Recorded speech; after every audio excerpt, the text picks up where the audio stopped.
Bonjour, bienvenue. Une nouvelle vidéo de grammaire concernant cette fois-ci les articles définis, notamment the, par rapport à quelque chose qu'on a déjà évoqué quand on a parlé de some, any, no, par rapport à l'article 0, ce que l'on appelle l'article 0, c'est-à-dire quand il n'y a rien devant un nom. Commençons par des exemples. Premier exemple, donc avec the. I was offered a job last week. The job turned out to be an unpaid internship. Dans ce cas-là, typiquement, the va opérer ce qu'on appelle en linguistique un fléchage, c'est-à-dire qu'il va montrer du doigt quelque chose de précis. En l'occurrence ici, quelque chose dont on a déjà parlé avant. On passe de a job à the job. C'est un fléchage que l'on appelle contextuel, c'est-à-dire qu'il vient parce que, à cause du contexte avant, dans le contexte avant, on a parlé de cette même chose que l'on n'avait pas défini, a job, article indéfini a, et l'on passe à l'article défini the job. Donc ici on a ce qu'on appelle un fléchage qui est contextuel. Autre type de fléchage et autre exemple. The media always talk about the crisis. D'accord? Donc ici, on suppose qu'on n'a pas parlé de media avant ni de crisis, mais c'est un fléchage que l'on appelle situationnel parce qu'il vient de la situation.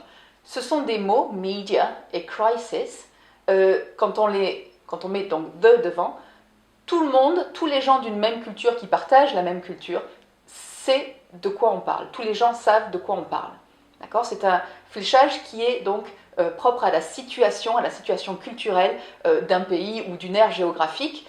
Tout le monde, quand je dis the crisis, c'est que je parle de la crise économique, etc., et pas de la crise de nerfs qu'a fait mon voisin hier, par exemple. Okay? Donc, c'est un fléchage qui est dû à la situation. Je précise, je pointe du doigt, parce que tout le monde sait de quoi je parle. Maintenant, passons à une autre forme de détermination, l'article 0.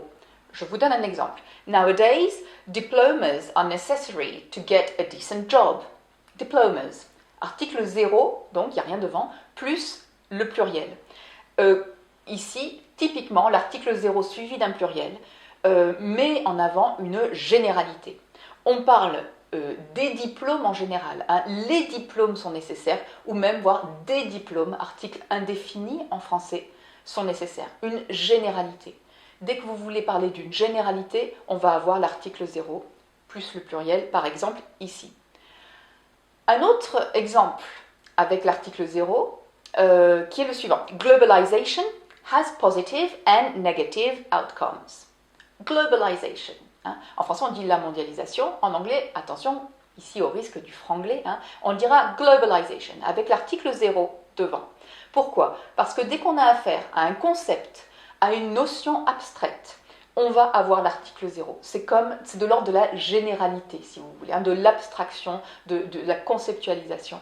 On aura donc l'article 0 devant et pas the.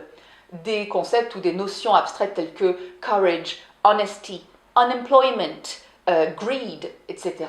seront donc toujours précédés de l'article 0, sauf si, on le verra tout à l'heure, on le verra dans les exercices, on en vient ensuite à préciser de quel chômage il s'agit, de quelle avidité il s'agit, de quelle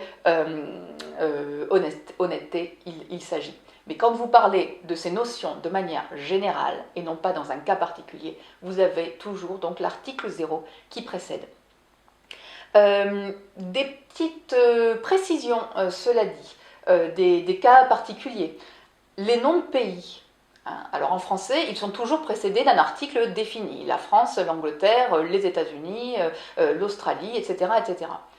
Attention à l'anglais et attention donc au risque de franglish. En anglais, les noms de pays sont toujours précédés par l'article 0, c'est-à-dire qu'il n'y a rien devant.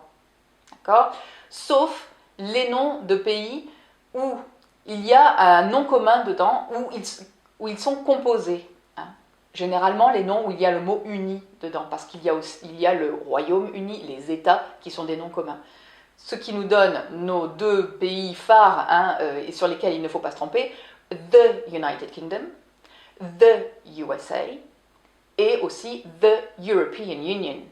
Dès que vous avez quelque chose d'uni, dès que vous avez quelque chose où il y a une expression avec un nom commun, vous avez the devant le nom du pays. Le reste, France, India, Ireland, etc. Il y a l'article 0. Une des rares exceptions à la règle, c'est Ukraine. Hein, on dit the Ukraine en fait. Ne me demandez pas pourquoi. Voilà, ce sont comme ça des petits cas particuliers de l'utilisation de the ou article 0. Autre cas particulier, les noms de langues.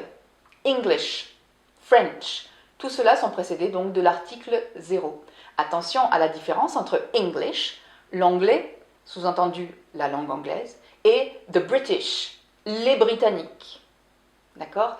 Donc devant la nationalité, vous allez mettre the British, et devant le nom de la langue, vous allez mettre article 0, English. Ok, donc ça, il faut que vous puissiez naviguer là-dedans, que ça puisse devenir une espèce de réflexe pour vous. Hein. Essayez de vous répéter ces choses-là, essayez de prendre des notes, de vous faire des post-it, collez vos post-it à des endroits stratégiques de votre chambre où vous passez, devant lesquels vous passez souvent et vous pouvez lire à chaque fois que vous passez devant ces petits post-it. Il faut que ça rentre au fur et à mesure, que ça devienne une espèce de réflexe. Hein. Évidemment, plus vous écouterez de l'anglais, plus vous regarderez des films ou des séries, plus ça va devenir un réflexe, sans même que vous vous en rendiez compte. Autre chose aussi, pour donner le nom d'un jour. Hein. Le lundi, je fais ceci, cela. Le jour de Noël, je suis allée. Ce genre de choses. En anglais, on n'utilise ni the, ni l'article 0. Enfin, si l'article 0, mais précédé de on. On Sunday. Hein, le dimanche, on Sunday, ou ce dimanche. On Halloween, le jour d'Halloween, je fais ceci ou cela. On Christmas Day. On the 3rd of October. Voilà, donc en français, on aura un article défini. En anglais, on aura on et l'article 0. Comme d'habitude, donc, je vous laisse prendre des notes sur ce sujet, que vous pouvez aussi apporter en classe, car nous allons mettre en pratique tout cela par le biais d'exercices de grammaire. Donc, encore une fois, n'hésitez pas à revoir cette vidéo, prendre des notes, apporter les notes en classe pour pouvoir faire dans des conditions le plus faciles possible pour vous, hein, les exercices proposés en classe. See you in class. Bye.